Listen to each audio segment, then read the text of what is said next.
Okay, now we're talking about Lab 8, which is active memory capture. I will tell you this is considerably shorter period of time. Much, much shorter. But I know every time I say that, we're going to use, Eric as an example here. It's not Eric. But Eric's going to be like, oh, he says it's going to be short. It's not there till 5:30. It's only 5:10. I can wait 5 more minutes. Don't do that. No. Because you're going to have an issue with something, Okay, I'm not saying Eric would do that. Okay, there is a file up here. You do not need this file, but it does talk about forensics analysis of the page file. It's just a article somebody wrote, and it's actually pretty decent. So you can read through it, don't tell you, but you do not have to, which means you're not going to. But it is there if you'd like to read more about it. It's not required for this project whatsoever. I just put it up there so you can see it, okay? There's a recording from last year. I'm pretty much going to do the same thing again. No, isn't the Springer recording from last year? This is last year, whatever. This one hasn't changed in a couple of years. Because this project is very difficult to make correctly. It is. It's very hard to make a decent project. So what you got right? Yeah, well, I need to change it again, but I just haven't yet. I mean, you wouldn't believe the stuff that's been piling up on me. I was gone last week. Shnoy calls me when I'm gone. My boss calls me when I'm gone. Everybody needs all this stuff done immediately. Monday. Your students email you like 8,000 times. I didn't know. Cameron's only here for the grants. And it's like, it's one thing after another. So look, I got those all done today, I think. And I got them all submitted. Well, actually, one more budget I still got to work on because the way we're paying for the camp has changed. So it's okay. But here's what's going to happen. In this project, you're actually going to be, what I did is I took a live running machine and I captured the actual memory on it. So we're going to be looking at the actual memory. So which is something we have not done yet, okay? Do we have deep freeze on here? We're going into a computer's memory of a recording of not a record, well, or of a capture. Right, of a memory capture, not it's not Wireshark or something like that. Right. I don't think I have FTK installed on here. Let's see if we I thought we were do. literally going into a computer, like into an image Forensics of a Wireshark file. Yeah, I don't have the other one on here. Well, let's talk about this first. Okay. So it says machine has been up there, memory capture has been performed. You must do an analysis on it to determine if the traffic is normal or not. Everybody do it yourself. Use FTK 1.A1.6 or 6. I recommend 6. It makes it easier. You can download them. There's links to them right here. Okay. Actually, let's see. Let's go to Access Data real quick. accessdata.com, and I think it's under support, product download, and they probably changed versions since I put this up there. Forensics Toolkit, FTK, there's 6.1. Yeah, it's been updated. So you can download that. Now, I will tell you, when you go to install this, it'll give you two options. It's going to want to connect to a database or install the database. You need to install the database. Just go with the normal stuff. I think it's Progress Database now is what it keeps changing what it's using. So download the file, install. You need to install the database and then the program. Because what it is, FTK 6 is set up so that you can run a centralized database and connect to it with your clients. So I can have one database server and all of you could connect to it and we could share files. So install the database, install the server. You're going to have to install code meter, all that stuff. But it's going to ask you for a licensing server, and that's the one you guys already have. The cm.cyber.rose.edu. Okay. So all you got to put in there and it'll work. Okay. But there's FTK version 6.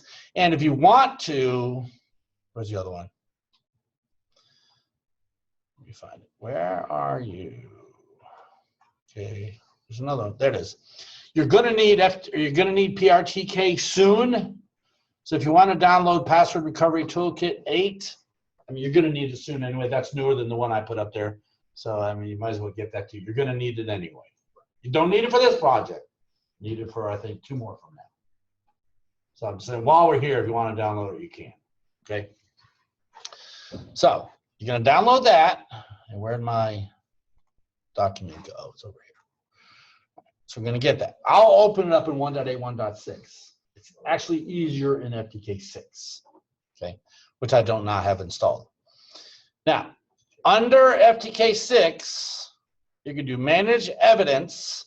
Let me explain the way this process works. You install what's called an agent on the target machine. So Sandy's machine over here is running something. So we install an agent on her machine. Then we connect to that agent and capture the data. The agent is very small. Okay. You guys are going to see the agent in the memory. Ignore the agent because that's not a bad guy. Obviously, if you see access data, that's the agent running. And you have to know that we added that. So did that tamper with the evidence? Well, technically, yes, because it installed something. But there's no way around it. So when you see, I forget exactly what it's called, but you'll see an agent file. Ignore that one. Ignore code meter, ignore agent. Those are all parts of FTK. Okay. Yes, people say, oh, I said it's FTK agent. No, that's fine. Leave it. It's not a bad guy. Okay.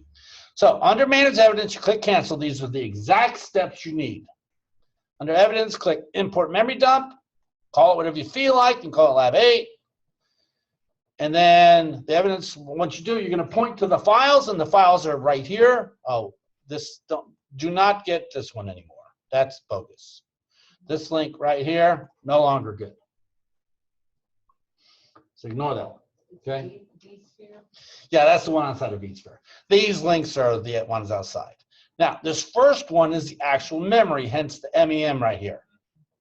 The second one is SWP for swap file. What I did was to make this image small, I made a Windows XP machine with only 256 megs of memory.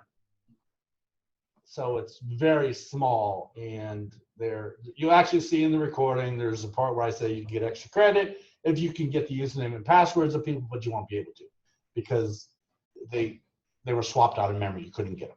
So if you got to get them, great, but I don't think you're going to be able to. But so there's a swap file and there's the memory file. You point to those, and then inside of FTK you get a new tab called volatile. We'll look at the recording here in a minute, and I'll show you. Okay. And here's another link from last year. It's the same file. It's not changed. Hasn't changed. So the memory dump is called Lab 8 memory dump, and obviously the IP addresses are right here, 10.10.93.53 and 10.10.93.53. Okay. I don't know whether they're the same, but it's okay. Now, in the past, I actually had you guys capture your own memory. You're not doing that anymore. I'll explain why in a second. But here's the steps to do it. Now, here's the steps. Start a new case and click cancel on adding evidence. Add remote data. Point to the IP. I mean, these are the exact steps to use. Acquire RAM, put memory dump somewhere. Then when you're done, go to Tools, unmount agent drive, select everything, then it disconnects it. Let me tell you the problem with this. So say Sandy's doing this. One person can do this at a time only. So Sandy's going to do all these beginning steps. She's going to do all this stuff. And she's like, got it, it completed. She's going to be excited. And guess what she's going to forget to do? She's not going to disconnect. And then none of us can get it. None of you can connect in. And even if she does disconnect, there's a 5-minute wait. And since most of you wait until 35 minutes before it's due, not 35, maybe an hour. It's doing Probably Friday. an hour and a half. Yeah. So the point is, I actually did it myself because I went through it again. And I was like, oh, it connected. Oh, I forgot to disconnect. So that's why I said, I'm not giving you the exact steps. It's nothing more than, ooh, it saved the file. That's literally all it does. It doesn't, no bells and whistles. But the point is, I realized when I did it one time, I'm like, oh man, I actually forgot to disconnect this time. And I knew better. So I said, because it caused so many, I think I did it for 2 semesters and it caused so many problems. Just think about it. If I gave you till 5:30, technically you should have it until 5:30. But if it's busy from noon until 5:30 and you can't connect, then technically you can't do your assignment. And yeah, shouldn't you have started before noon? Yes. But do you have to? So that's why I already did it for you. Okay. All right. These rules here, if you install it yourself, you don't have to worry about this. So we're kind of going to skip this part right here. Okay. This whole rules. You download it from the Access Data website. You don't have to see what this was for here. We did inside of Easter, and I had you connect to my database. That's what the username was all about. You don't need that because you're going to have your own system. Okay. It works much better, and I just haven't updated this file. So pretty easy to do. Access Data we do own. Obviously, you guys have a license. You connect to a license service. So it pops up and asks you to register, put it in your email because it's legal. We own it. You can put it in your school email. If they try to sell you something, well, so we already own it. So every time I go to download something, I have to put in my registration. Like, do you want it? No, I already own the software. But that's the way it works. So it's okay. All right. The last 3 questions are bonus. You do not have to answer them. Here's all your questions. Okay. These are the exact questions on the quiz. I'm not planning on changing it. What is the only limit and where is the infinite? What's the bonus? And the other one is, where is the unattainable unknown? Those are bonus questions. I thought this was That's cyber it. class. Just I the- thought this was cyber If class. you know the answer, don't say it. To finish the question. Does somebody know the answer though? They will positively know it if they really know. Where is the unknown, or where is the unattainable? I just thought it sounded like something out of a sci-fi movie. Where is the unattainable unknown, and what is the only limit, and where is the infinite possible? But I will tell you, there's a hint to these inside the assignment. Are these pop questions? Pop culture questions. No. These pop culture quotes. What's a pop? Is it pulled from a book, or is it pulled? No, it's not from a book. There's hints to it in the assignment. Is it from like Star Wars? Is it a movie or whatever? And if you find it, you'll be like, oh yeah, Ken's always shown that before somewhere in some class. That first thing Point. you told us to watch. All right. So let me see if I put the, let's try opening it up in FTK. Because I'm pretty sure FTK 1.8, 1.6 does it, but it's different. Yeah, we're going to find out real quick. I don't remember to say. I think in the recording I talk about it, but we're going to do it right now. Spend the whole weekend tearing your hair out and then. No. Go directly to work in the program tool. So we're going to add evidence. Y'all watching this? We're going to add some evidence. And it's going to be called Ken. That's fine. And we don't need to mess with anything there. We're going to add some evidence. And I happen to have, see, the problem is it's not an image of a drive. We're going to try it as an image. We're going to pretend it's a drive. We're going to go there. We're going to go into forensics. We're going to go into lab 8. See, I don't know if it'll get it or not. We're going to try it.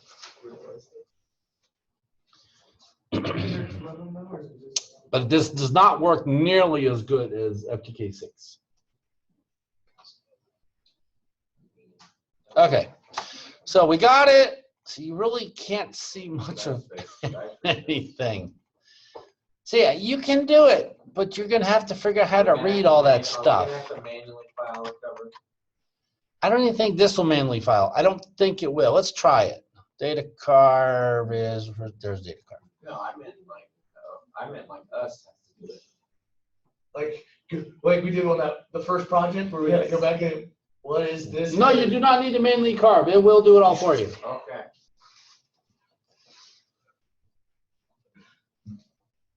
Let's see if I don't know. I don't think this is going to get anything.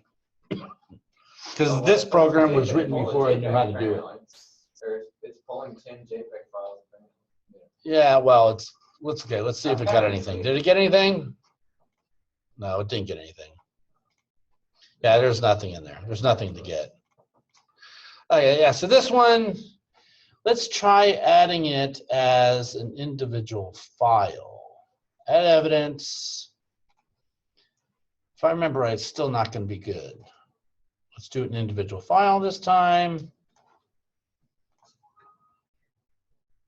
It's already been added as evidence. Yeah, so it's not going to, well, can I remove it as evidence? Just make a new one. Go away. Just make a new case. There's no way to remove the evidence? Seriously? Have you tried turning it off and on? Tried resetting it. Have you rebooted your computer today? All right, let's do it as an individual file.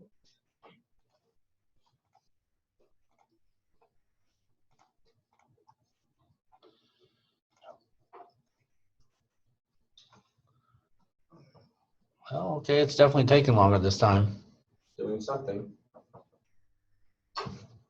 Smoke begins billowing from the machine. I actually got something. Got 2 users, so we're getting something. Oh, that's gonna be my battery outside. Why? Okay, so what is this? So I know. Okay, what's going on? I bought a Wi-Fi Pineapple, which I'm going to use for some projects. Okay, Wi-Fi Pineapple is kind of a it's cool tool, but it comes with a battery pack. My battery pack is growing. It literally is growing to the point now where it no longer fits in its own case. It's literally popped the case open today. So I emailed the company like, my battery's growing, which is not a good thing. They're like, well, we got it from Samsung. So obviously, yeah, obviously they're not going to want me to mail it back. Can you imagine me going to the post office? Yeah, I want to mail this battery that's currently growing, getting ready to explode. No, they're not going to want me to do that. But I can't just throw it just in case they want to see it. So where do I put it? Do I leave it in my office? I do. Do I leave it in my car? Yeah. So I put it in this. I was asking the dean about it. I said, I'll put it in the grill. It catches on fire. It's in a grill. Who cares? There's a fire in there anyway. So that's the battery whole thing. I was expecting a small thing in last week's cereal. Oh, okay. So this did get some of it. We recommend Whoa, we got something. You got a directory structure and a bunch of stuff. Oh, so much better. Oh, yeah, we're good. Actually, we might build a data card a little bit now.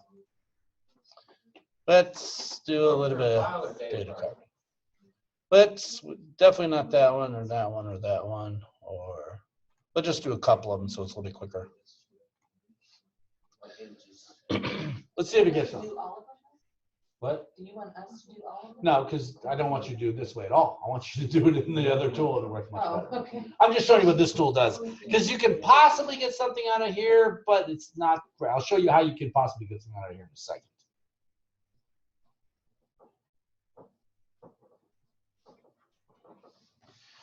Let me bring up, where's your quiz? What did I do with your quiz? Oh.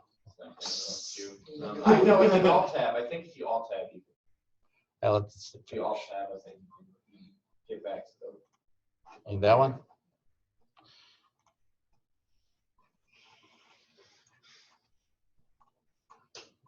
Okay, let's pick something. Gmail. Okay. All right, so this does have some stuff in here, and it might have actually got a few items. Oh, it actually got a couple partial JPEGs. Nice, those are good. Those are going to answer a lot of questions. That was a YouTube. We got some graphics. So yeah, we got a bunch of stuff. Yeah. That's it. But under here, I did not show you guys this yet. We'll be playing this later on. But let's search for Gmail. Found 37 instances of Gmail. So what this is an index search. Inside of FTK, when you bring in evidence, it indexes the entire thing, which is nice. That way I can do a search and I found Gmail real quickly. There's a problem with that. Let me explain what the problem with that is. See, EnCase does not. So do you think it's a good idea to index first? Because obviously I can search right away. Or not index search first. What do you think? Good idea to index first, I believe. That's what I would think. That's what a lot of people think. But But you gotta see what you imagine have. this. I acquire this computer and I go to court. Says, I think Sandy here has been money laundering. So it says, okay, you have the ability to search for any data pertaining to money laundering. So I'm searching your hard drive and I find For type purchasing. something else that does not pertain to money laundering. So my warrant technically wasn't for that other stuff. So really, by indexing it, I'm actually searching for stuff that was not part of my warrant. You understand that? Okay. Open. All right. It's kind of like, you can't search a car unless you got a reason for it. Now, if I found child pornography, obviously that's something that's legal to report. Because whatever you found fit what you thought. The other thing would be you're legally able to. You're But, legally. so there's a big issue with these tools because we're literally touching the entire evidence file. We index the whole thing. So what if I had a drive with multiple partitions? I mean, you can see how there could be an issue with this. Okay. So I'm going to go to Gmail. I'm going to add it.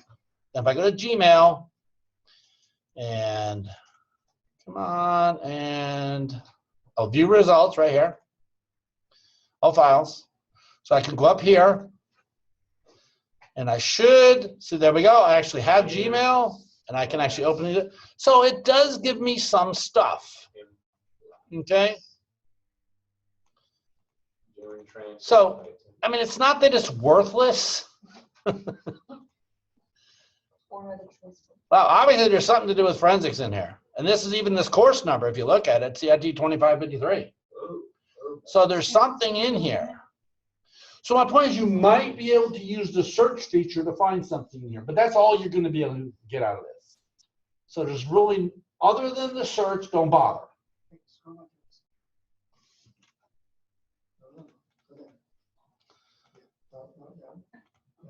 Warmer.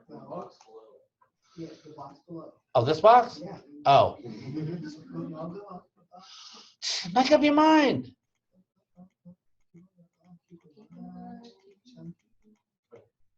What's the engines of that? What do we? I thought I saw something.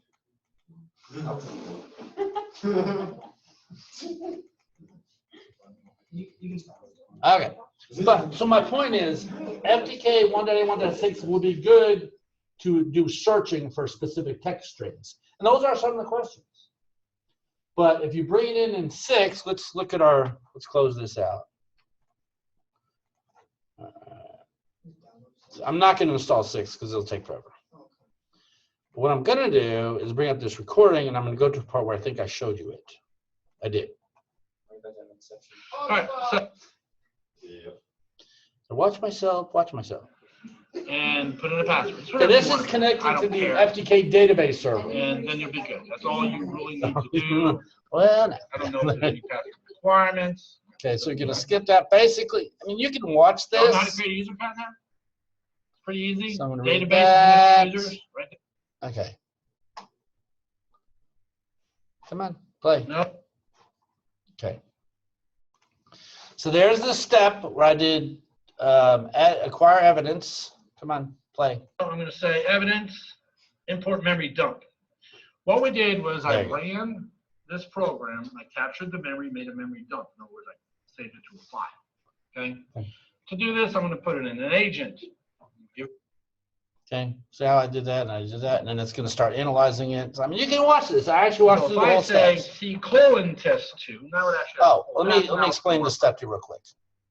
Prior to this, I will tell you there was a bug in the program Oh, goody. that, see this path up here, test2 Ken wrong? See that? When you put in the case name, case path, it must be a valid hard drive path, like C:\\, Yes. whatever. If you don't, you won't be able to see it. And it took a very long time to figure that out. So that's why I said test2 Ken wrong, because it won't. It'll import it and you'll be like, where'd it go? It'll kind of disappear and it won't work right. The only way to work it right is you actually have to put in a valid path, which I mentioned right there. Now we have, I don't care what you call it. Like if you have a C drive, C:\, whatever, Eric, Sandy, whatever, I don't care what you call it. But it just has to be, a drive letter / something, okay? We do that, and, okay, now we're downloading the image, which you guys are gonna get off the Dropbox. Okay, now it's analyzing the evidence. Come on. Okay, let's stop here for a second. This is what it looks like. There's a volatile tab here. Everybody see this? It breaks it out wonderfully. It shows the processes that are running. It shows the DLLs, the socket. You all know what a socket is? Let me explain what a socket is. First of all, this is an electrical socket. A socket on a network is an IP address and a port. So 192.168.0.2:23 would be that IP address on Telnet, port 23. That's considered a socket. Okay. You know, www.google.com on port 80 would be considered a socket. So if you look at the sockets link right here on the left side, you'll actually be able to see the connections from this IP address to this IP address. Okay? And I might even show you a little, I don't go much in depth because I want you to play with it yourself. There's the sockets. Now they'll show up in the bottom here, right? Maybe I don't show it. I don't know if I wanted you to see it. See, there's the drivers list. You can even see what's, so I explain, there it is. It's the one. Okay, there's the actual, which tab are we on now? Can't tell which tab I'm on. These are the different programs are, and then NTLS kernel. But you know, watch this. It goes up decent on it, and you'll see, is the agent on there? What do y'all think Adobe ARM is? Yeah, it's Adobe. I mean, you think that's an illegal program, like bad one? No, it's not. Okay, so let's go over a little more. Nothing there. Let's see if I can. So I might not have shown you the sockets because I don't want to give everything away. But you can watch the video. And then there's how I did it. I think that's all I pretty much do on there. Did I not show the sockets? So really it's about somewhere around what, 15 minutes is when I actually get the data in there, and you'll be able to see it on the volatile tab. So they're all blank. So really, you just need to go to volatile. Yep. So Now, under the processor list, I know 15 minutes in is when I start doing. Okay. So I don't want to show you too much because this is the actual live project you're doing. It's not a demo. It's not one where I want you to walk through it. So it's not hard, but the volatile tab, everything's in there. You should be able to figure it out. So look at these questions wherever they went. Here they are. Oh, they're over here. And start at the top here. So select the 3 main suspect programs. So do we think FTK agent's a suspect program? No, good answer. What about CodeMeter? No, because that's part of FTK. You might want to look at some of these other ones. Find out what each one of these are. Let me show you a way to find out. Let's do ALG. Which one? Right. Like Bot downloading injector? Oh, that one's fine. It's kind of like go to this website and download version 8.1, and everything you click on is like, no, don't do that. It's going to download a virus to your computer. Okay, if you type in a file name and the word like process info, well, the one I usually like going to, see, Tom's Hardware is pretty good. This is the one I usually like to, LI utility, this place normally does a decent job telling you about it. It's like, okay, now I'm going to warn you, most programs can contain a virus, okay? So where someone can manipulate most programs or rename a virus. So every single thing you look at will say, well, this could potentially be a virus, but it's a very low possibility. Okay, come on. Bot injector? That's probably, SharePoint Pro? I'd look at that one if I was you. Okay. So, what's that one? I don't know. I bet. I don't know. So I'm just saying, this is not that difficult. That one seems very, Okay. Knows. All right. So, yeah, pretty sad. y'all know what an IP address is? What's an IPv4 address? So, what's an example of an IPv4? It's the numbers, dot numbers, dot number, dot numbers. Okay, good. Okay. Yeah. So what type of attack? You might have to look at it and see what you can figure out. What remote port? Obviously, you'll see that in the sockets area. There's some different programs. What email address was used? Okay, for Facebook. Okay, where's the other one? Image of a small animal. Hold on. There's one that I want you to This is see. gonna be another cat with a gun, is it? Yeah. It's so cute though. Yeah, maybe I took the other one off, but there was one. If it asks you for a website, what is this website? It changes all the time, so I'll have to probably manually create it. Oh yeah, this okay. Yeah, because this one here, this one is probably going to be marked wrong because literally every single time I do this, it's a different website. I'm like, seriously? They keep selling it or something, so I don't know what they're doing. So expect some of this to be marked wrong. I have to go in and check it. Okay. So not overly difficult to do. You will need FTK6 again, so it wouldn't hurt you to start playing with it. Okay. And if you can't figure it out, suffer. No, just ask me, I'll help you. No, it's, but just because I'm saying it's easy, don't wait until the last minute. Once you get FTK installed and running, it actually is very easy, but that's probably gonna be the hardest part because you're gonna download it and someone's gonna not install the database and you're like, it won't connect. I'm just telling you what's gonna happen. So, all right, any questions? I have a question. Would you happen to know how big that file is? No. Is it gigabytes, megabytes? No, it has to be under 640. Let's find out, hold on. Because I'm trying to determine whether I need to download it here or if I'm going to work on my slower. FTK 6.1, does it tell me anything about it? Doesn't tell me. I thought maybe it would tell me the quick, oh wait, product release information. Release notes, user, no, it's not gonna tell me. That's the ISO. Oh yeah, these are, okay, 2.6 gigs. That's the full disk ISO, 2.65 gigabytes. Now I think actually on the class website, I think it's actually here as well. Yeah, it is there. Oh, there's 6.1. You can get it right from there if you want.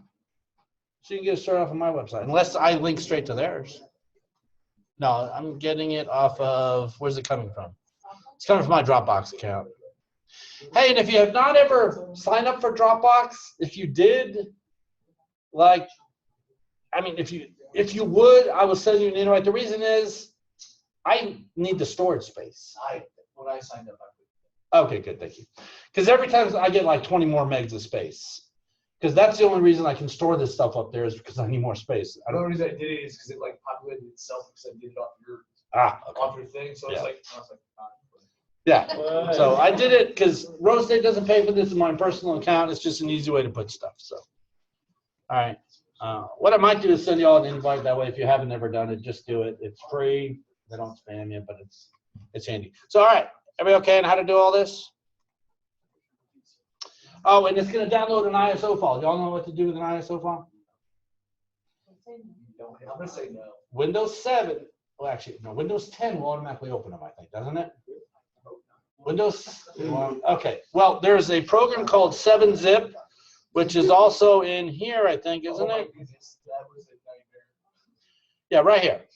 You need 7-Zip right here. That was a nightmare. Okay. You need to install 7-Zip. I'm going to show you what 7-Zip does. Let's find a program. Oh, I'm very familiar with that. Okay, well, I don't have any ISOs in here, but if this was an ISO, I could go 7-Zip right here, open archive, or extract files.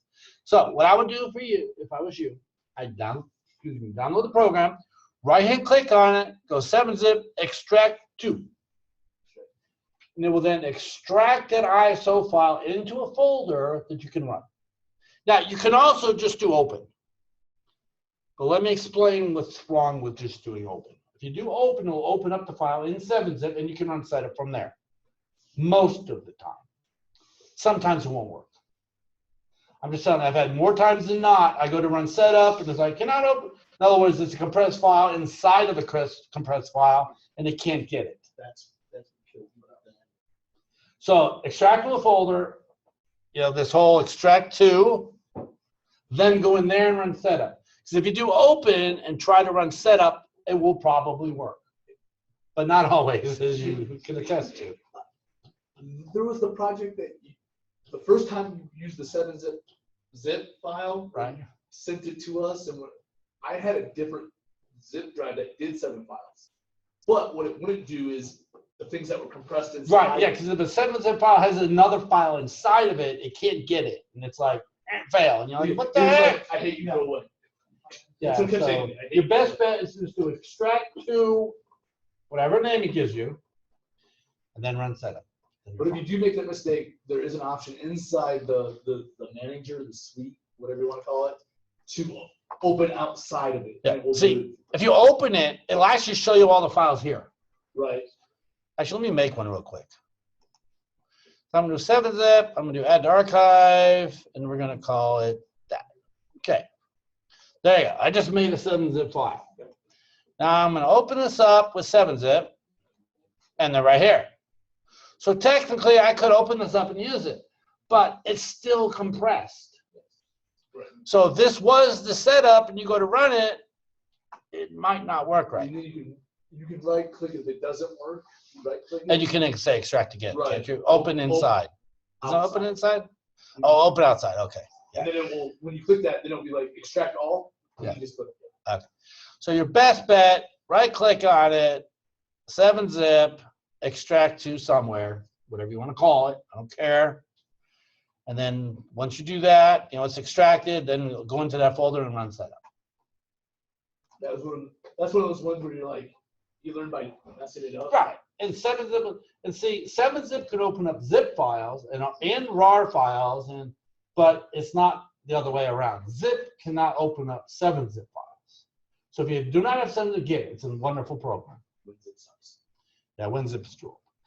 Let's see, what else is there about that? If you have Mac, there is a 7-zip version for Mac. It's not nearly as easy to use.